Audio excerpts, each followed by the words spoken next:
안녕하십니까. 저작거리에서 바라본 20세기 예술. 오늘 1956년 긴즈버그의 울부짖음과 해밀턴의 팝입니다. 1956년 아프리카 수단, 영국과 이집트의 공동 관리로부터 독립해요. 근데 북부와 남부 간에 내전이 벌어져서요. 2011년 남부 수단이 독립하죠. 그리고 소련 제1서기장 후르쇼프가 스탈린 비판을 시작합니다.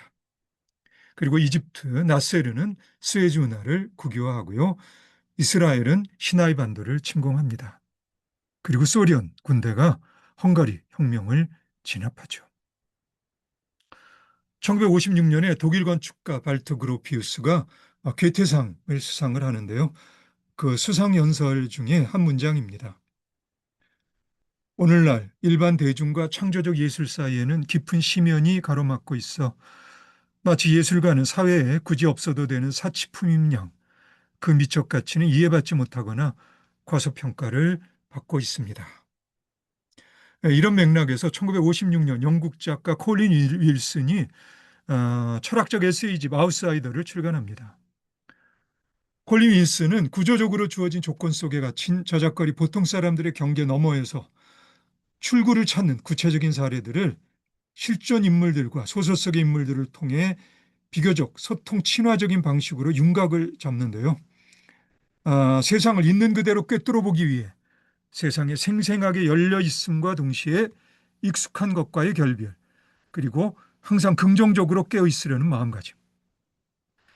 소외와 무리의 고독과 고통이라는 현실에 굴하지 않고 도전과 집중을 통해 정신의 잠재력을 극한까지 끌어올리려는 노력의 결실로서 초월의 가능성. 이런 기질로서 관습적 제도 변방에 머무는 아웃사이더 예찬론이 아웃사이더 책이라 할 수 있습니다. 반세기 넘게 지금까지도 절판되지 않고 꾸준히 출판되는 스테디셀러 중에 하나죠. 1956년에 미국의 시인 앨런 긴스버그가 시집 울부짖음과 그 밖의 시들을 발표합니다. 이 시집에 수록된 장시 울부짖음 하울은 1954년에서 1955년 사이에 걸쳐 쓰인 시인데요. 성과 관련된 그 도발적인 언어들로 인해 긴스버그를 세상에 널리 알린 시라 할 수 있습니다. 일단 긴스버그는 외설죄로 기소되는데 법원에서 무죄 판결을 받은 시입니다. 동료였던 칼 솔로몬에게 바치는 이 시는 나는 광기에 의해 파괴된 내 세대 최고의 지성들이 발작적으로 벌거벗길 갈망하며 새벽에 흑인의 거리에서 몸을 질질 끌며 성난 환각주사를 찾는 것을 보았네. 밤의 기계 속에 빛나는 별의 발전기를 고대 천상에 있고자 불타오르던 천사머리의 비트족들이여 란 이제는 유명해진 시구로 시작하는 장시입니다. 긴스버그는 초고 상태의 이 시를 샌프란시스코에 위치한 식스 갈레리에서 개최된 6인의 시낭송회에서 처음 발표하죠. 이미 고인이 된 시인 존 호프먼과 긴스버그를 위시해서 라만티아, 맥클루어, 웨일런 그리고 게리 스나이더 등이 이 행사에 참여한 시인들입니다. 이 시인들과 1957년 소설 노상의 소를 발표한 작가 책 게로악 그리고 1959년 소설 벌거벗은 점심을 발표한 윌리엄 버러스 등을 묶어서 20세기 현대문학사에 비트 세대란 용어가 등장하기 시작합니다. 비트란 표현은 제 케루악에 따르면 40년대 말엽 케루악의 동료 작가 허버트 헝크가 그 시기 미국 흑인 구역에서 beaten down, 그러니까 녹초가 된 정도의 의미로 쓰인 표현에서 가져온 것이라 하는데요. 케루악은 여기에 upbeat나 리듬에 맞춰 on the beat와 같이 음악적 활기까지 내포하는 의미 그렇게까지로 이 표현을 확장시킵니다. 그러니까 달아빠진 양말처럼 기진맥진하면서도 지고의 행복감에 충만해 있는 상태라는 것인데 처음 이 용어를 접했을 때 나에게는 왠지 beat it, 그러니까 꺼져라거나 도망쳐 같은 뭔가 거칠고 위협적인 뉘앙스가 느껴지긴 했습니다. 50년대 말엽 등장하는 비트족, 비트닉스죠. 이란 표현은 경제 대공황과 제2차 세계대전 사이에 태어난 침묵의 세대를 사일런트 제너레이션을 특징 짓는 그 당시 미국에 만연한 수능주의와 소비주의에 대한 반발을 기조로 한 젊은 세대에 반항하는 몸짓을 가리킵니다. 이러한 몸짓에서 비롯한 일련의 반체제 시민운동과 히피족이나 성소수자 운동인 LGBTO 등으로 이어지는 하위문화, 서브컬처나 반문화, 카운터컬처의 도화성과 같은 역할을 비트 세대의 맏형 같은 긴즈버그는 스스로 짊어집니다. 일반적으로 미국 비트 세대 작가들의 일차적인 특징으로 꼽는 기성세대의 가치관과 세계관에 대립하는 과격한 일탈의성은 동서냉전 체제의 이념적 억압에서 벗어나고자 하는 탈이념적 경향성과 물질주의에 물든 서구 문명에 반하여 마약이나 환각제 등과 어우러져 작용하는 초월적 신비주의의 정신성 등이 그 배경에서 작용하고 있습니다. 긴즈버그의 시 울부짖음에는 이러한 측면들이 잘 드러나 있고요. 인터넷에서 누군가가 올린 글입니다. 대표작 울부짖음은 현대 미국 사회에 대한 격렬한 탄핵이며 동시에 통절한 애가라고 할 만한 장편 시이다. 사실 영어 단어 하울에는 미국 애니메이션 등에서 쉽게 볼 수 있는 누군가에게 육체적 욕망을 느낄 때 왜 늑대처럼 울부짖는 그런 그림들 있잖아요. 그런 의미도 내포되어 있는데 솔직히 울부짖음에 거침없이 토해져 나오는 성과 관련된 표현들은 미국 사회에 대한 격렬한 탄핵이라기보다는 억압된 감각적 욕망이 배수구에 고여 들러붙어 있는 느낌을 나에게 줍니다. 이렇게 끈적거리는 느낌이 몰록으로 상징되는 물질 문명과 힘들게 맞서고 있는 전통적인 영적 초월주의에 거듭 되풀이되는 암시들과 함께 먼저 떠난 동료를 기리는 뛰어난 언어적 재능과 어우러져서 한바탕 난장판을 벌리고 있는 시가 아직 꼼꼼히 읽지 못해 조심스럽긴 하지만 나에게는 긴즈버그의 울부짖음이란 시입니다. 자연의 한 부분으로서 인간 정신의 영적 차원을 사유한 미국의 초월적 신비주의 철학자 헨리 데이비드 소로는 권력에 대한 시민 불복종을 주창한 실천적 사상가인데요.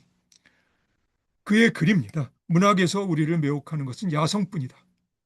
지루하다는 것은 길들었다는 것을 나타내는 다른 말에 지나지 않는다. 우리를 즐겁게 하는 것은 햄릿과 일리어드, 모든 성서와 신화에 학교에서 배운 것이 아닌 계명되지 않고 자유분방하고 야성적인 생각이다. 참으로 좋은 책은 서부의 초원에서 볼 수 있는 야생의 꽃이나 동부의 정글에서 볼 수 있는 야성의 꽃처럼 자연스럽고 놀라우면서 표현할 수 없을 만큼 훌륭하고 완벽한 것이다. 천재는 번갯불처럼 어둠을 밝히고 때로는 지식의 전당 자체를 뒤흔들어 놓는 빛이다. 요컨대 좋은 것은 모두 야생이고 자유롭다. 악기에서 나는 소리든 사람의 목소리든 음악에는 그 야성에 의해서 말하자면 풍자가 없어서 야수가 태어난 숲속에서 내는 울음소리를 연상하게 하는 것이 있다. 저작거리 보통 사람으로서 아직 나와 만남의 인연은 없었으나 긴즈버그의 다른 시들에서 소로의 글에서 언급된 풍자가 없어서 야수가 태어난 숲속에서 내는 울음소리를 들을 수 있기를 바랍니다. 긴즈버그의 말입니다. 나는 더 멀리까지 내 별을 쫓아가고 싶었다.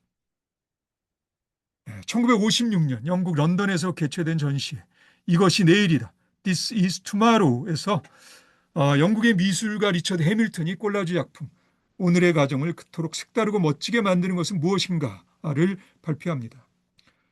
광고라든지 포스터 그 밖에 대중잡지 등에 실린 이미지들을 오려붙인 콜라주 작업인데요. 이 작품 자체가 이 전시회의 포스터로도 쓰입니다. 작품 안에서 보디빌더가 들고 있는 물건, 아마 사탕 아닌가요? 물건에 선명하게 보이는 팝이라는 글씨.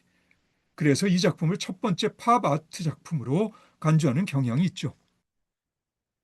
영국의 미술비평가 로렌스 알로웨이가 1958년 대량 복제된 통성미술, 매스 포퓰러 아트란 용어를 만들더니 60년대 미국으로 건너가 팝 아트란 용어를 제안합니다. 이 용어는 특히 이 시기 만화 잡지나 대형 광고판, 제품 포장, 그 밖에 다양한 대중매체 이미지들이거나 또는 성조기와 같은 일상적 이미지들을 작품으로 가져오는 일련의 미국 미술가들의 작품 경향과 함께 20세기 현대미술에 보편적으로 적용되기 시작하는 그런 용어인데요. 로이 리텐슈타인, 앤디 워홀, 제스퍼 존스, 토마스 웨셀만, 탐 웨셀만, 제임스 로젠키스트 등이 팝아트 미술가들로 거론되죠. 프랑스의 미술사학자 피에르 프랑카스텔은 1951년에 출판한 미술과 사회에서 20세기도 절반 정도 지난 지금 세상은 문자 소통만큼 이미지 소통이 중요한 시대로 가고 있다고 진단합니다. 그의 말입니다. 영화, 포스터, 광고, 그림, 건축 등 신속한 이해를 요구하는 축약된 형태의 기호로서 인간의 눈앞에 제시되어 있는 모든 것들을 보라. 그러니까 이미지 시대의 일상적 이미지와 전통 회화를 구별하는 소위 뮤지엄 멘탈리티에 대한 도전이라는 건데, 앞에서도 잠깐 언급했던 아일랜드 더블린의 에비 극장의 작가 시온 오케이시의 말입니다.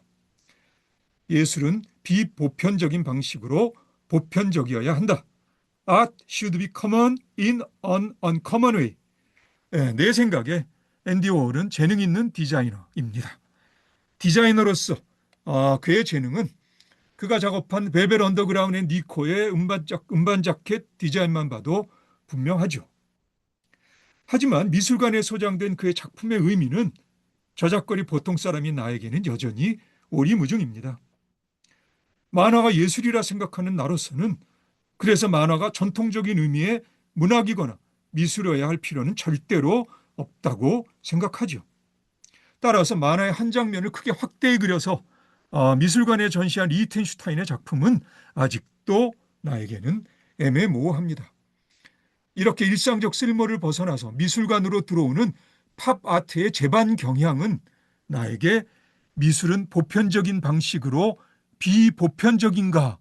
라는 물음표를 띄우게 합니다. 이 물음이 혹시 이 물음에 공감하시는지요? 자, 그러면 우리 팝아트 그림 몇 점을 보고 마무리할까요? 이 그림이 1956년 리처드 해밀턴의 오늘날의 가정을 그렇게 다루고도 매력적으로 만드는 것은 무엇인가라는 꼴라주 작품인데요. 여기 이 보디빌더가 들고 있는 이 막대사탕, 여기 팝이라고 분명하게 보이죠. 그리고 다 대체로 거의 다 출처를 확인할 수 있는 그런 이미지들입니다. 보통 대중 잡지에서 오려왔어요. 자, 리히텐슈타인의 1963년 만화의 그림 한 컷을 크게 확대한 그런 작품입니다. 1년에 여러 작품들이 있어요. 그리고 앤디 워홀의 1962년 캠프의 토마토 수프 깡통을 다양하게 확대하고요. 그리고 편집해서 그렇게 작품합니다. 예. 그리고 앤디 워홀의 그 유명한 앨범 자켓 디자인입니다. 바나나 앨범이라고도 하죠. 벨벳 언더그라운드 앤 니코 앨범 자켓입니다. 1968년 작업이고요. 그리고 제스퍼 존스의 1955년 성조기입니다. 여러 버전들이 있습니다. 다양한 구성들이 있어요. 그리고 톰 웨셀만의 나무 판 위에 이것저것 짜 맞춰서요 작업한 그런 일종의 글쎄요 설치 미술이라고 할까요? 갖다 붙여 만든 그런 작업입니다. 그리고 로젠퀴스트의 커다란 소위 포스터 풍의 작업이죠. 야외 간판 풍의 작업입니다. 그럼 오늘 여기까지 하겠습니다. 오늘도 수고 많으셨고요. 다음에 다시 봅시다.